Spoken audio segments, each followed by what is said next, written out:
The brand new Masters of Ceremony Warbond has dropped, and with it, we get the new primary, the R2 Amendment. My initial reaction to this new rifle when the Warbond was first released was, why aren't we getting a slightly better constitution and with a scope? We need a new machine gun or shotgun, not another decorative gun. And yes, even after playing with it for a little while, it is still definitely a decorative gun. However, it does have some uses. First off, the Amendment is very similar to the Constitution, both looking like old rifles and having bayonets, but they differ in several key ways. The Amendment has a 20-round magazine instead of 8 rounds reload, like the Constitution. It has a scope, it fires much faster, and it only has light penetration. Now, I bring this up because that is kind of a big deal. The light penetration is something I didn't even expect when they first released it. I expected it to at least have medium, and maybe even heavy. Heavy was a bit of a stretch, but one can wish. Medium should have been what this gun had, but it only has light. If this gun did have medium, or again, even heavy penetration, it would have been a very useful niche that it could have filled against the Illuminate. It would have been a specialist overseer killer, as with a melee option, but we're going to have to stick with the counter snipers and the Deadeye. However, because with this light armor penetration, it takes about a half mag or a little more to kill an overseer with a rifle. That doesn't work against the Illuminate, because there are just way too many voteless out there to be using that as your primary weapon. The Deadeye is way better, as I said before, and so is the Diligence and the Diligence counter sniper at doing this. I don't think it's a great idea, but hey, to each their own. On the Illuminate front, do not take this gun. Period. End of story. It does not have the power to deal with the Overseers, and that is about the only thing you need to be using it for. The Flesh Bombs are way too big to be dealt with this new gun. All the other Overseers are basically the same, they just move differently and have different weapons. And the Voteless are, they're the Voteless, so you can one-shot them with most guns.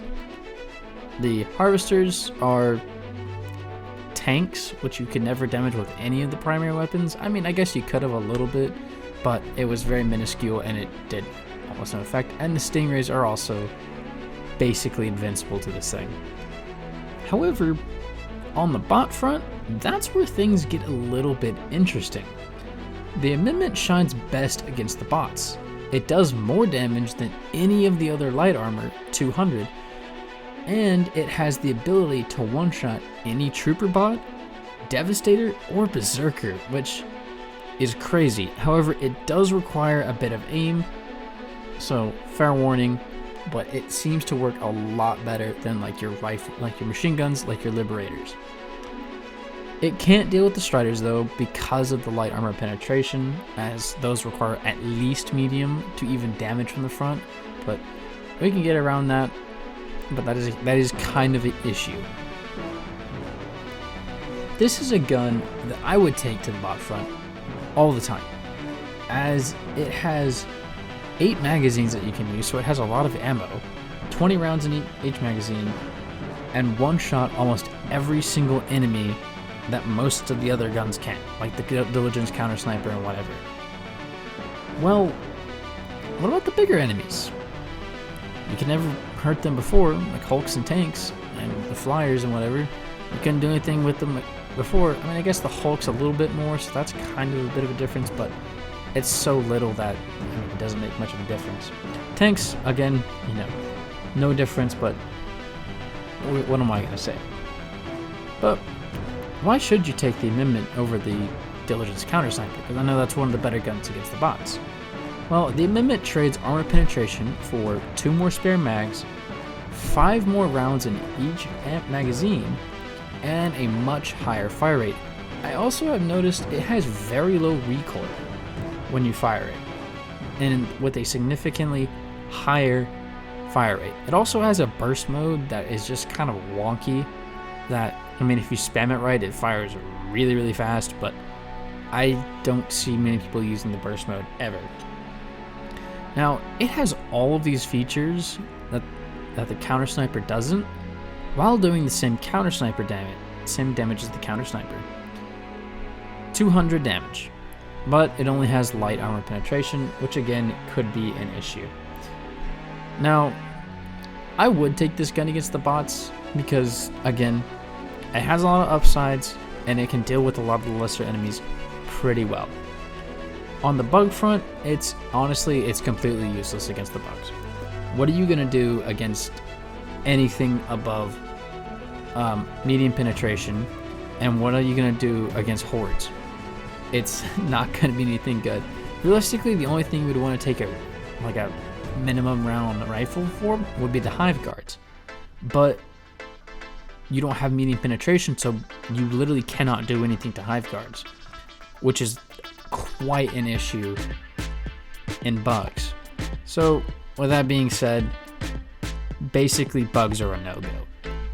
This gun is terrible against the Illuminate and the bugs, but is actually really good against the bots. You'll get swarmed in both the Illuminate and the bugs, but bots, for the most part, you don't actually get swarmed, you just kind of get overrun by the lesser units, and a lot of times you can just pick them off with this rifle, so that is good. Now, the bayonet is pretty good. It's a bayonet. It's the same as the Constitution, but regardless,